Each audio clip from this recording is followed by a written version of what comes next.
who knows what this video is going to actually look like.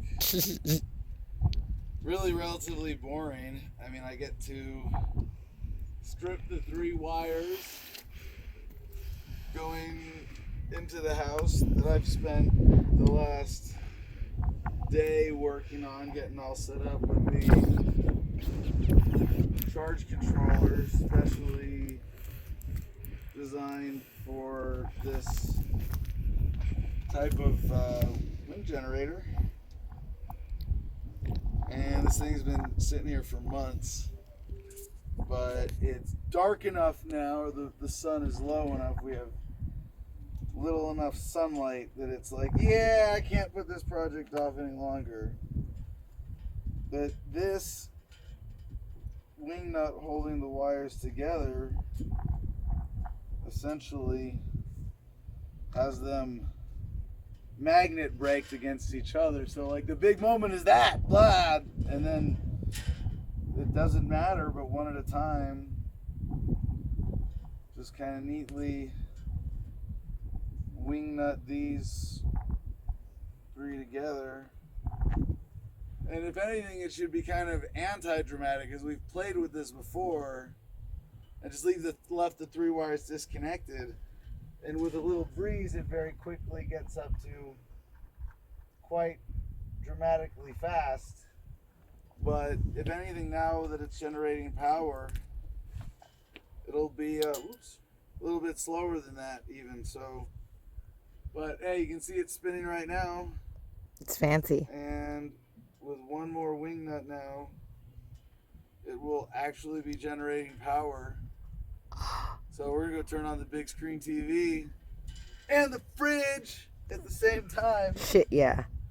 And for our general endeavors of being off-grid for energy, you know, we've already been very practically on a survival basis off-grid for energy just with the solar here for like pretty much since we got here. And then moving to this cabin, we took our sort of, well, there it is. We took our solar system off the shipping container workshop area to put in the cabin to begin, and it was functional right away with the interior electric, which we learned how to do here for the first time, which is pretty fun.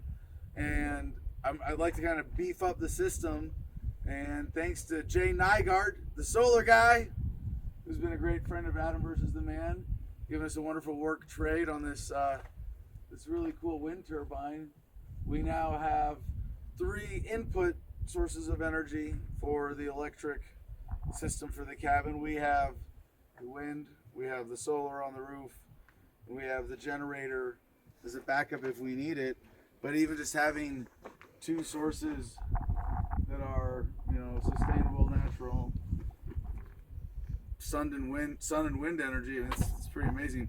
The reason this cable is loose, just so everybody knows, this is not how it's supposed to be in the end. And the reason this wind turbine is a little bit off the cabin, obviously, there's going to be a big carport here, which is also going to be, you guessed it, yeah, you guessed it, didn't you? Giant water collection surface. So along with, of course, the roof of the cabin, the carport will, you know, increase that, you know, to be like another, about as big as the cabin, plus 50%, maybe 200%.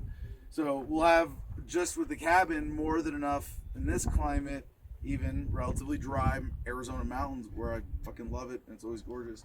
More than enough rain to support 2 people, plus 4 dogs, and a little garden, and you know more, you know, and at least, you know, comfortable, normal shower, bath use, and cooking and all that.